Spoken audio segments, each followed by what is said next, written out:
नमस्कार। आज के इस वीडियो सीरीज में हम जानेंगे भूकंप से संबंधित तमाम कॉन्सेप्ट को।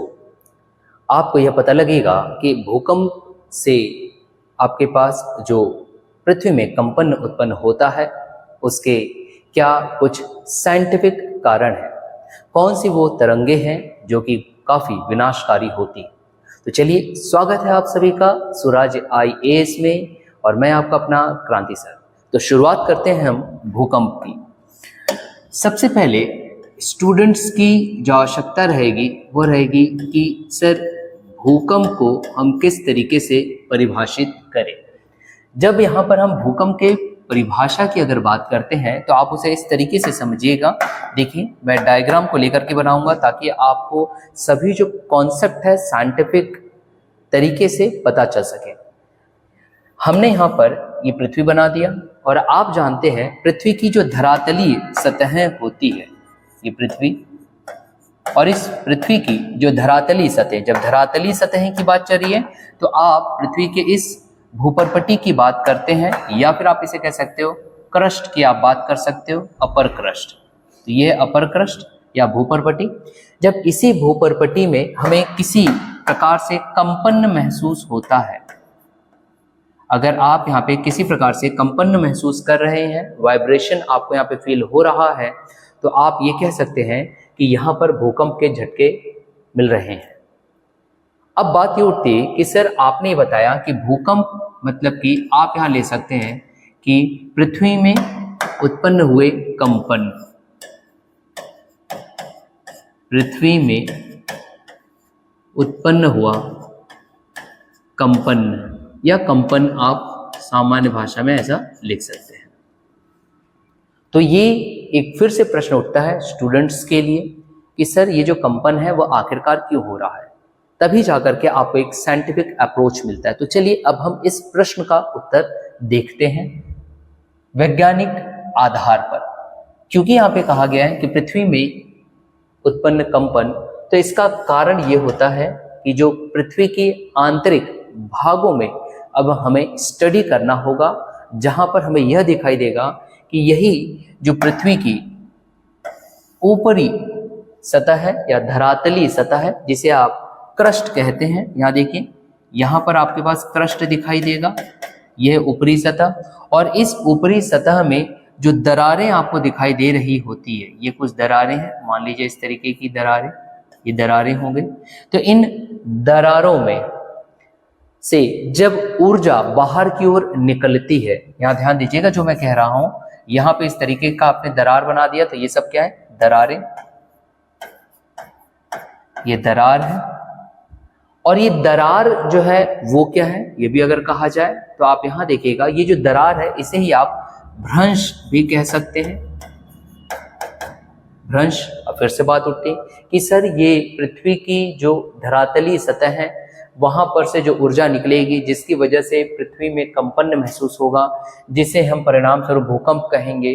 सर ये तो हमें समझ में आ गया, लेकिन यह समझ में नहीं आ रहा कि जो पृथ्वी की जो ऊपरी धरातलीय सतह है या जो अपर क्रस्ट है, वहां पर ये दरार या फिर ये जो भ्रंश है सर, ये किस तरीके से आया। अब हम इसे भी समझते हैं। यहाँ पे जो दरारें उत्पन्न हुई है या फिर यहाँ पे जो भ्रंश हमें दिखाई दे रहा है, उसका कारण यह है कि पृथ्वी के आंतरिक भागों में अगर आप जाओगे तो आपको पता चलेगा लगभग 2900 के आसपास, मतलब कि 2900 किलोमीटर के आसपास जब आप जाते हो, फिर से देखिएगा आपको एक साइंटिफिक चीजें यहाँ पे बताई जा रही है कि अगर आप पृथ्वी में लगभग कहाँ तक आपको बताया गया, धरातलीय सतह से लगभग हम जा रहे हैं 2900 किलोमीटर के आसपास। तो इस 2900 किलोमीटर के आसपास यहां पर आपको दिखाई देगा मेंटल,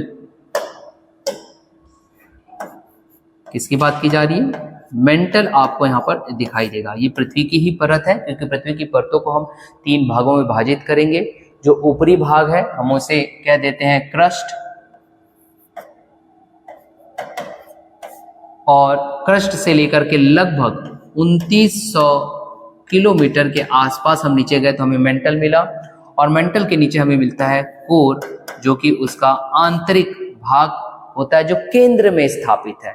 इस तरीके से हमें 3 कोर दिखाई देता है, परंतु अभी हमारा जो लक्ष्य है वो ये है मेंटल से संबंधित तथ्यों को जानना।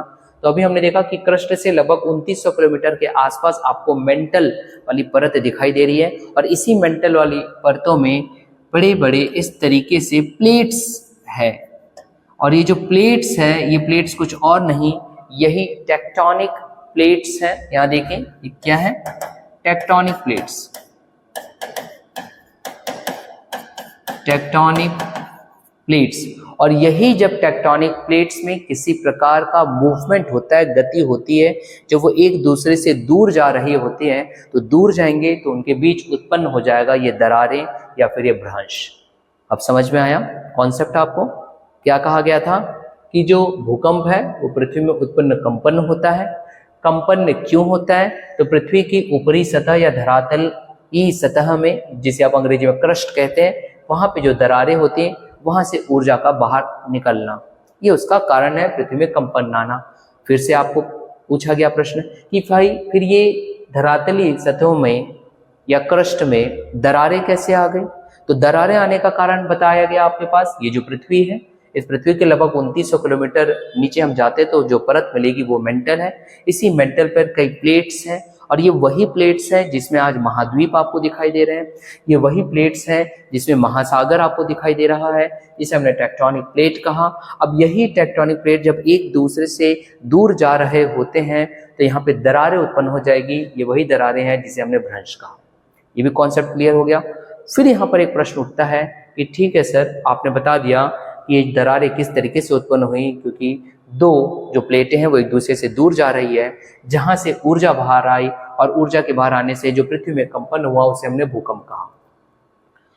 अब एक और प्रश्न ये उठती है कि सर यहाँ पर जो आपने बताया कि यहाँ पे ऊर्जा उत्पन्न हो रही है, वो ऊर्जा उत्पन्न होने का कारण, तो ऊर्जा उत्पन्न होने का जो कारण है वह one of the reason is कि ये जो प्लेट्स एक दूसरे से दूर जा रही है, ये भी यहाँ पर ऊर्जा उत्पन्न करेगी।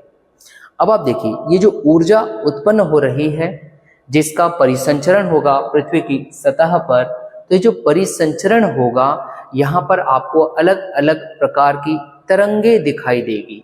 अब हम उन तरंगों की बात करेंगे जिसके परिणाम स्वरूप, जिसके कारण हमें इस पृथ्वी में कंपन महसूस होता है। अब हम तरंगों को समझेंगे, वो ऊर्जा के परिसंचरण को समझेंगे। तो चलिए आगे बढ़ते हैं हमारे स्लाइड्स की ओर कि वह कौन सा कॉन्सेप्ट है। तो अभी हमने देखा भूकंप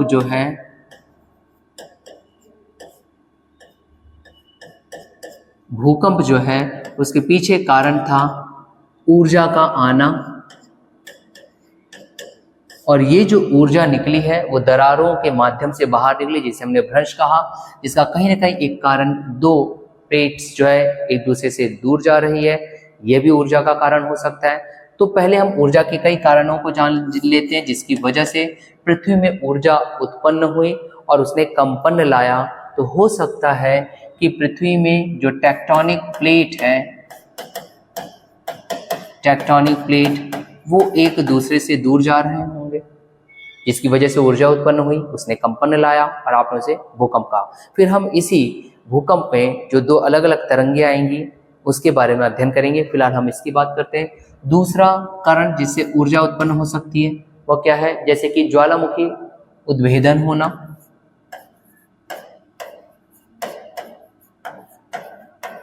ज्वालामुखी उद्भेदन होना। ज्वालामुखी के उद्भेदन होने की वजह से भी कई बार हमें पृथ्वी में कंपन महसूस होता है, जिसे हम ज्वालामुखी भूकंप के नाम से जानेंगे। ऐसे ही ऊर्जा उत्पन्न करने के अन्य स्रोतों की अगर बात किया जाए तो मान लीजिए किसी प्रकार का रासायनिक विस्फोट या परमाणु विस्फोट हुआ हो, तो आप यहाँ पे लिख सकते हैं परमाणु विस्फोट की वजह से। अब ये जो परमाणु विस्फोट की वजह से या फिर रासायनिक विस्फोट की वजह से अगर कंपन महसूस हो रहा है तो इसका नाम आप दे देते हो कि ये परमाणु या फिर एक्सप्लोसिव अर्थक्वेक है। एक्सप्लोसिव अर्थक्वेक, ध्यान से सुनिएगा, जितने कॉन्सेप्ट आपको दिए जा रहे हैं इससे आपकी एक बेहतर तैयारी होगी स्वराज IAS के इस प्लेटफॉर्म में। अब आपके पास फिर से ऊर्जा के कोई और अन्य स्रोत की अगर हम बात कर लें तो जैसे कि आप जानते हो कि जो बड़े बड़े बांध बनाए जाते हैं, कई बार उन बांधों की वजह से भी जब वहाँ पे असंतुलन आता है तो हमें पृथ्वी में कंपन महसूस होती है, तो हम उसे कहते हैं बांध जनित कंपन या फिर बांध जनित भूकंप। अंग्रेजी में आप उसे कह सकते हो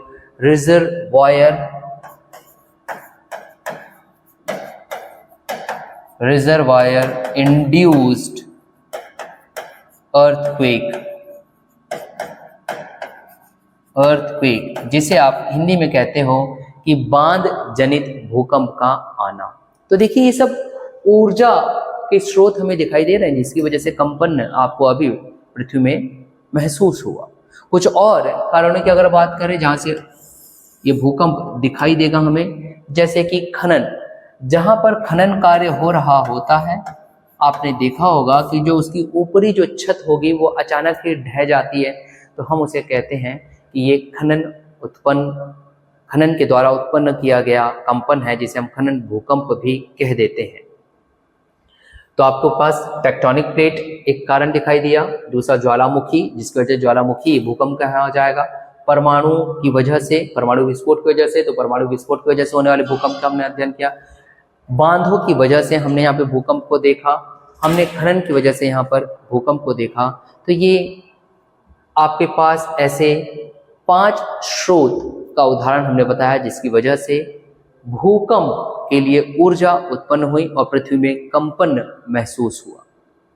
चलिए अब हम बात करते हैं विशेष तौर पे इन्हीं भूकंप के अंतर्गत विभिन्न प्रकार की तरंगों को जिसकी वजह से कंपन महसूस हो रहा है। तो अब हमारा जो नेक्स्ट टॉपिक है वो है भूकंपीय तरंग, कि भूकंपीय तरंग कौन कौन सी है, क्या उसके प्रकार हैं, उसे हम चर्चा करते हैं।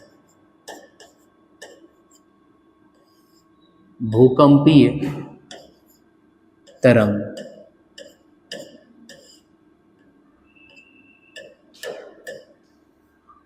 भूकंपीय तरंग को जानने के लिए हमें यह देखना पड़ेगा कि यहाँ पर 2 प्रकार की तरंगे विशेष तौर पर हमें दिखाई देगी। एक कहलाएगा बॉडी वेव्स और दूसरा कहलाएगा सरफेस वेव। बॉडी वेव और दूसरा कहलाएगा सरफेस वेव, जिसे हिंदी में आप कह सकते हो यह है भूगर्भिक तरंगे और यह है धरातलीय तरंगे। क्या कहा जा रहा है?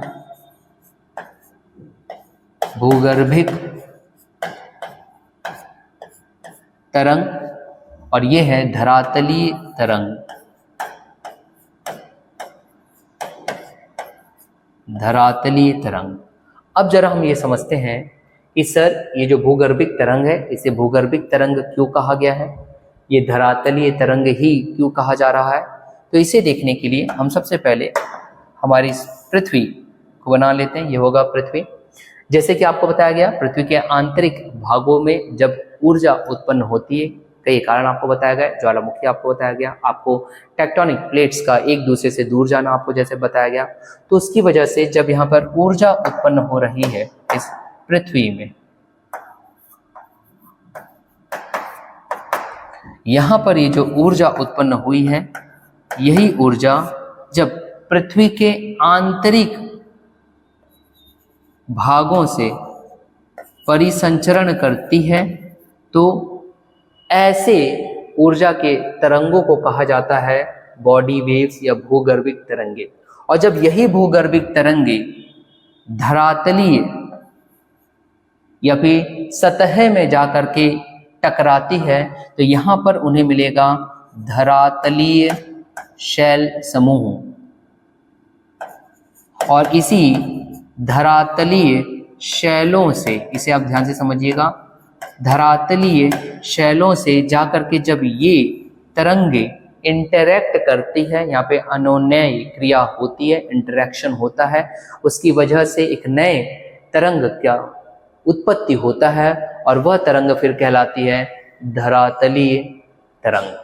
तो ये था इसके 2 अलग अलग परिभाषा। आपने यहाँ पे जाना कि किसे हम बॉडी वेव कहते हैं और किसे हम सरफेस वेव कहते हैं। अब यहाँ पर फिर से आप समझिएगा, ये जो बॉडी वेव्स है जिसे हमने भूगर्भिक तरंग इस तरीके से दिखाया, जो पृथ्वी के आंतरिक भागों से इसका परिसंचरण हो रहा है, यही भूगर्भिक तरंगे अब पुनः दो अलग अलग तरंगों में विभाजित होते हुए हमें दिखाई देती है। तो चलिए अब हम उसकी बात करते हैं। तो अब बात हो रही है बॉडी वेव्स की, या फिर भूगर्भिक तरंगों की यहाँ बात हो रही है। तो ये जो बॉडी वेव्स है ये खुद में दो भागों में विभाजित हो जाएगा। एक आप कहोगे पी वेव या पी तरंग, और दूसरा आप नाम दोगे एस वेव या एस तरंग, एस वेव या एस तरंग। अब हम इसे समझते हैं कि पी वेव क्या है, एस वेव क्या है। चलिए फिर से हम एक पृथ्वी को बना लेते हैं हमारी, ये रही पृथ्वी, इसे समझिए, ये रहा पृथ्वी, ठीक। अब जो बॉडी वेव्स थी अभी आपने देखा वो पृथ्वी के आंतरिक भागों से उत्पन्न होकर के उसके आंतरिक संरचनाओं से होते हुए धरातल तक पहुंच रही थी, जिसकी वजह से हमने उसे भूगर्भिक या बॉडी वेव्स कहा। अब यही बॉडी वेव्स दो तरीके से डिवाइड हो जाएगी, ठीक। तो एक वेव, वह वेव जिसकी गति बहुत ही ज्यादा होगी और बहुत जल्दी इस धरातल तक पहुंच जाएगी, उसे हम कहेंगे पी वेव। उसे हम क्या कहेंगे? P wave. जिसकी गति दूसरे तरंगों से अधिक होगी उसे हमने पी वेव कहा। और ये जो पी वेव है, यहां पर जो पी वेव की बात चल रही है, यह पी वेव ध्वनि की गति से परिसंचरण करते हुए हमें दिखाई देती है, ध्वनि तरंगों की तरह। और इसलिए कहा गया है कि ये जो पी वेव है इसकी गति अधिक होगी, इसका वेग ज्यादा होगा, गति इसकी अधिक होगी। किसकी तुलना में? किसी अन्य तरंग की। तो वह तरंग जो पी वेव के बाद धरातल में पहुंचेगा उसे हमने नाम दिया एस वेव। क्या नाम दिया? S wave. समझ में आया? मतलब कि दूसरा है एस वेव, और एस वेव की जो गति है वो कैसी है? मंद है, मंद है। किसकी तुलनात्मक? किसके तुलनात्मक? पी वेव के तुलनात्मक। इतना क्लियर हुआ? और कुछ अगर हम इनके बीच वर्गीकरण करें तो ये जो पी वेव है वो पदार्थों के तीनों अवस्थाओं से इसका परिसंचरण हो जाता है। तो वो तीन अवस्थाएं कौन कौन सी हुई पदार्थों की? पदार्थों की अगर तीन अवस्थाओं की अगर बात किया जाए तो आप जानते हो वो होगा ठोस, जिसे आप सॉलिड कहते हो, गैस और तरल, जिसे आप लिक्विड कहते हो। तो ये पदार्थ के तीनों अवस्थाओं से वेव्स गुजर जाता है। लेकिन जब एस वेव की बात चलती है तो एस वेव जो है वह सिर्फ पदार्थ के ठोस अवस्था से ही गुजरेगा, तो ठोस पदार्थ से ही ये पास करेगा। अब क्योंकि ये जो एस वेव है वो सिर्फ ठोस पदार्थ से ही परिसंचरण इसका हो रहा है, इसलिए इसका अपना एक यह महत्व है कि जो भूवैज्ञानिक होते हैं उनको पृथ्वी के आंतरिक भागों की या फिर आंतरिक संरचनाओं का अध्ययन करने में काफी महत्व दिखाई देता है, क्योंकि वह ये जान जाएंगे कि जिस पदार्थ से एस वेव गुजर रहा है वो 100% ठोस पदार्थ है। तो ये इसका एक अपना महत्व हमें भूगर्भिक संरचनाओं को समझने में भी दिखाई देता है। चलिए थोड़ा सा और आगे बढ़ते हैं। हमने बताया कि जो पी वेव है वो ध्वनि तरंगों की तरह दिखाई दे रही है, इसकी गति अधिक है, इसलिए ये धरातल पर पहले पहुंचेगी। किसके तुलनात्मक? एस वेव की तुलनात्मक। तो एस वेव क्या है? इसकी गति मंद है। दूसरा हमने देखा जो पी वेव है पदार्थ के तीनों अवस्थाओं ठोस, गैस और तरल से गुजर सकता है, क्योंकि एस वेव जो है वो ठोस पदार्थों से ही पास करेगा। इतना क्लियर हुआ। अब यहाँ पर एक और तरंग, जैसे कि आपको बताया गया इससे पूर्व कि बॉडी वेव के साथ एक सरफेस वेव भी होता है या फिर धरातलीय तरंगे भी होती हैं, हम उसे भी थोड़ा समझते हैं।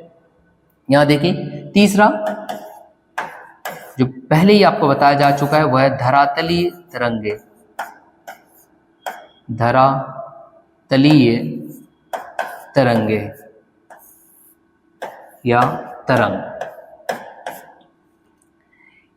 अब इन तीनों में हम कुछ डिफरेंसेस देखेंगे, कुछ बिंदुओं पर हम चर्चा करेंगे ताकि आप लोगों में इन भूकंप संबंधित तरंगों से सभी तथ्य की जानकारी हो जाए।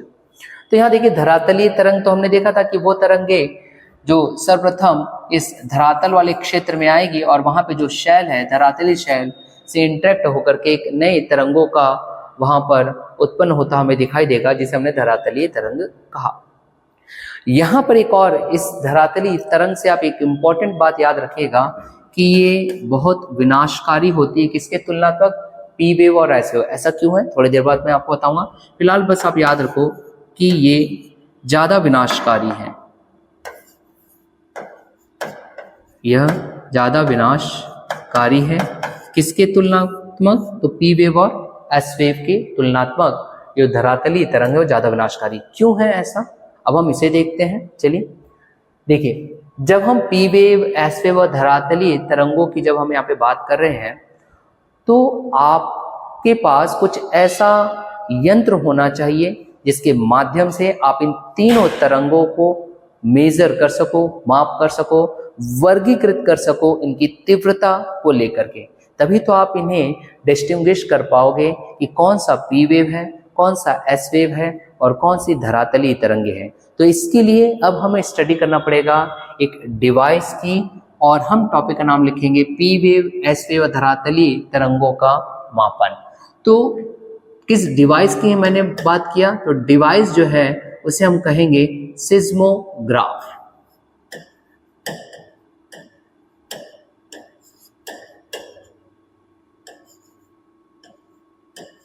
सिस्मोग्राफ ये वह यंत्र है जिसके माध्यम से रिकॉर्ड किया जाएगा इन तरंगों के आयाम को, इन तरंगों के धरातल में पहुंचने के समय को। तो चलिए देखते हैं कि ये कैसे करेगा।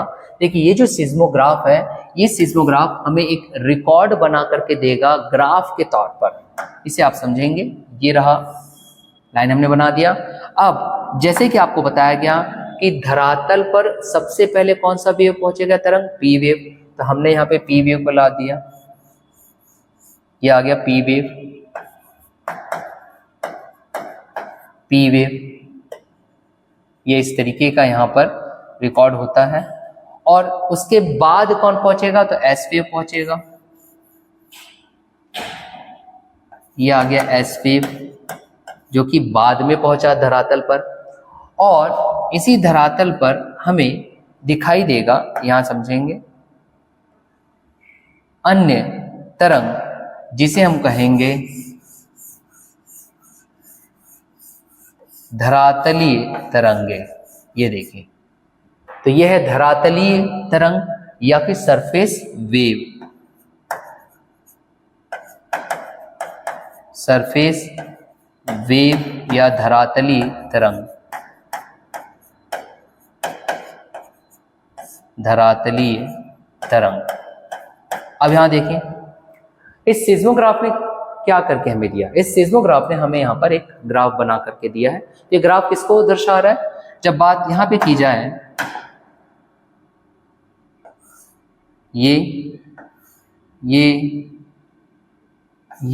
क्या दर्शा रहा है? ये दिखा रहा है समय। कौन सा समय? धरातल पर पहुंचने का। धरातल पर समय, धरातल पर पहुंचने का दिखा रहा है। दूसरा, अब इसका आयाम क्या है?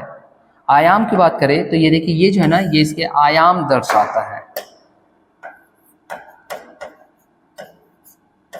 आयाम। जैसे कि मैंने आपको बताया कि जो धरातलीय तरंग है वो काफी विनाशकारी होती है। देख लीजिए इसका आयाम आपको ज्यादा ही दिखाई दे रहा है, काफी विनाशकारी। तो अभी विनाशकारी क्यों है,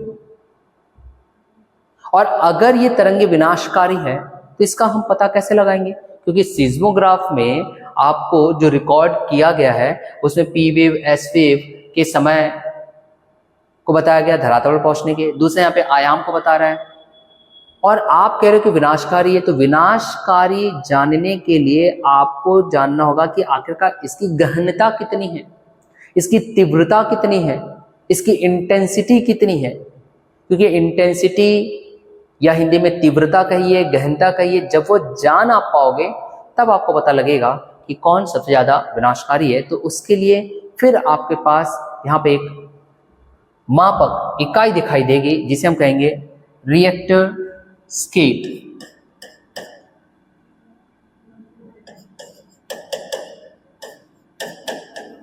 रिएक्टर स्केल, ये जो रिएक्टर स्केल है ये तरंगों की तीव्रता को,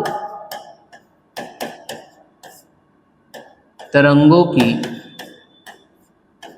तीव्रता या फिर आप उसे गहनता बोलिए, इंटेंसिटी बोलिए, इसका मेजरमेंट करता है रिएक्टर स्केल। और इसका अपना मूल्य 0 से 10 के बीच यह इसकी तीव्रता को दिखाता है रिएक्टर स्केल, जिससे हमें यह पता चलेगा कि 0 से लेकर 10 तक की जब ये तीव्रता दिखाएगा किसी भी वेव की, तो हम यह पता लगा पाएंगे कि वो कितना विनाशकारी है। ये तो क्लियर हो गया अब आपके पास। अब देखिए इसी से संबंधित हमारे पास एक और पॉइंट उठता है कि सर पृथ्वी के सभी क्षेत्रों में तो भूकंप एकाएक आता नहीं है, कहीं भूकंप के झटके महसूस होते हैं तो कहीं झटके महसूस नहीं होते। तो जहां पर भूकंप के झटके महसूस नहीं होते उसे क्या कहा जाता है? ऐसे भी प्रश्न आपके पास आता है। तो उसे कहा जाता है शैडो एरिया या भूकंपीय छाया क्षेत्र। तो चलिए अब हम उससे संबंधित कॉन्सेप्ट को हम समझते हैं, भूकंपीय छाया क्षेत्र से संबंधित टॉपिक अब हमारा रहेगा भूकंपीय छाया क्षेत्र,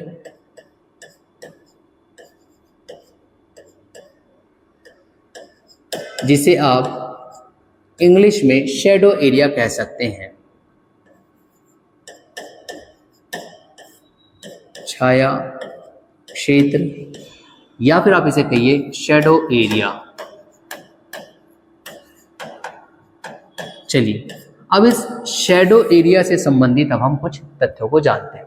कॉन्सेप्ट को जानने के लिए मैं यहां पर आपको पृथ्वी के फिर से एक सर्कल हम बना लेते वृत्त, जिसके आधार पर आपको बताया जाएगा कि कौन कौन सा इसमें शैडो एरिया होगा, कौन सा नहीं होगा। तो चलिए इसे समझने के लिए यहां पर देखें, हम यहां पे ले लेते हैं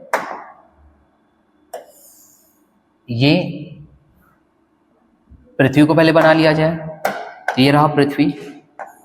अब यहां आप समझिए पृथ्वी का वह बिंदु जहां पर यह ऊर्जा उत्पन्न हो रही है, वो ऊर्जा कुछ और नहीं बल्कि भूकंपीय तरंगे हैं। तो जहां पर ये भूकंपीय तरंगे उत्पन्न होती है उसे हम कहते हैं फोकस, या फिर इसे कहा जाता है हाइपोसेंटर। और जब यही भूकंपीय तरंगे धरातल पर सबसे पहले जहां पहुंचती है, सबसे पहले की बात की जा रही है, जो कि इसके जस्ट 90 डिग्री कोण पर रहेगा, जहां पर उसकी तीव्रता, उसकी गहनता, उसकी इंटेंसिटी बहुत अधिक हमें दिखाई देती है, ये वाला पॉइंट, इसे कहा जाता है एपिसेंटर।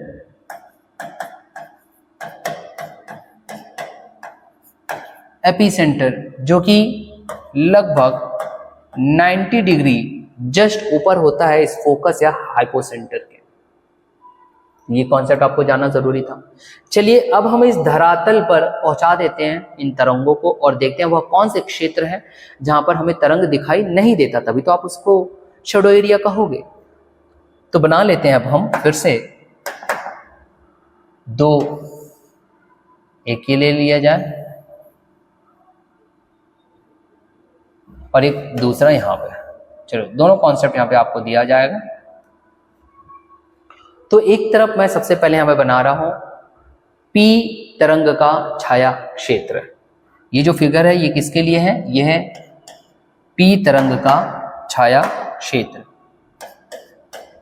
या फिर P वेव का छाया क्षेत्र। P वेव शैडो एरिया भी आप इसे बोल सकते हो या छाया क्षेत्र आप लिख सकते हो इसे, छाया क्षेत्र। चलिए अब P वेव छाया क्षेत्र को समझने के लिए सबसे पहले मैं यहाँ पर एपिसेंटर बना रहा हूँ। ये एपिसेंटर, यहाँ देखिए अभी आपको इसको कॉन्सेप्ट समझाया गया। अभी इस एपिसेंटर से हमने इस तरीके से कुछ वेव बना दे रहे हैं, जो कि कौन सा वेव है? तो हम यहाँ पे नाम दे सकते हैं कि ये जो है ये एस वेव है, ये एस वेव, एस वेव। अब यहाँ पर ध्यान दीजिएगा, यहाँ पर हमने बनाया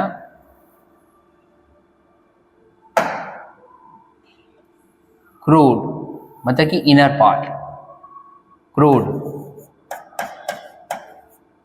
हो गया, क्रोड इनर पार्ट। अब इसी सिज्मोग्राफ के माध्यम से, जो अभी थोड़ा देर पहले आपको डिस्कस किया गया था, हमने देखें कि पृथ्वी की सतह पर इस जीरो से यहाँ पर लगभग 105 डिग्री, और ये भी हमने पॉइंट ले लिया 105 डिग्री।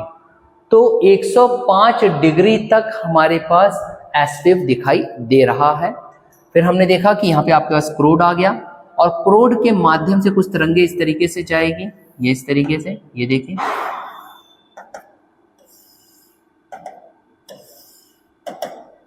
ये इस तरीके से यहां पे जो आया है ये कहलाएगा पी वेव।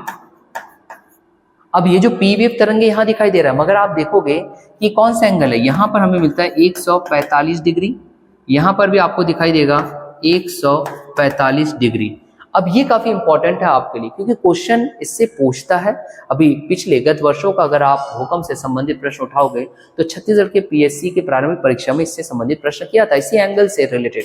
एक तो वेव से रिलेटेड बात किया था कि कौन कौन से वेव्स होते हैं, और एंगल को, तो इसलिए एंगल को आप बहुत ध्यान से समझिएगा कि 105 डिग्री, चाहे आप इधर लीजिए चाहे इधर लीजिए, 105 डिग्री तक आपको एस वेव यहाँ दिखाई दे रहा है।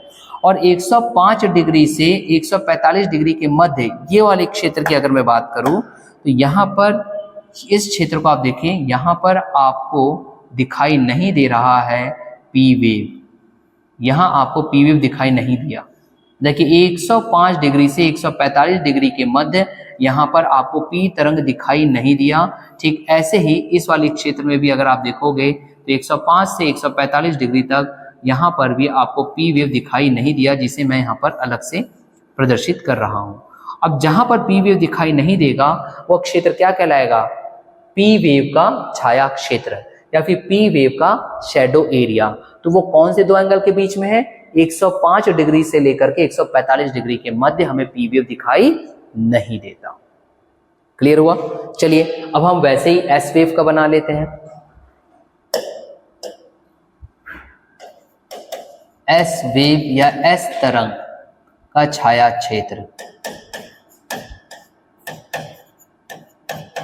छाया क्षेत्र, इसे बनाने के लिए फिर से एक एपिसेंटर बना लिया जाएगा। ये लीजिए एक एपिसेंटर हो गया, जहां से कुछ इस तरीके से चारों दिशाओं में वेव्स निकलेगी। ये हमने वेव्स बना दिया, ये लीजिए तरंगे।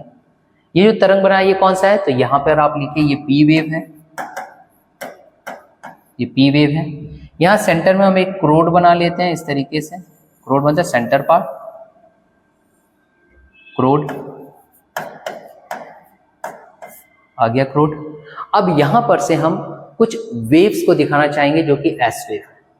अब यहीं पर ही आप कंसंट्रेट होइएगा कि ये तो आपके पास यहाँ पे 105 डिग्री आ गया, यहां पर भी आप 105 डिग्री जो कि सिस्मोग्राफ के माध्यम से हमें दिखाई देता है, तो 0 से 105 डिग्री के मध्य आपके पास जो वेव दिखाई दे रहा है पी वेव दिखाई दे रहा है।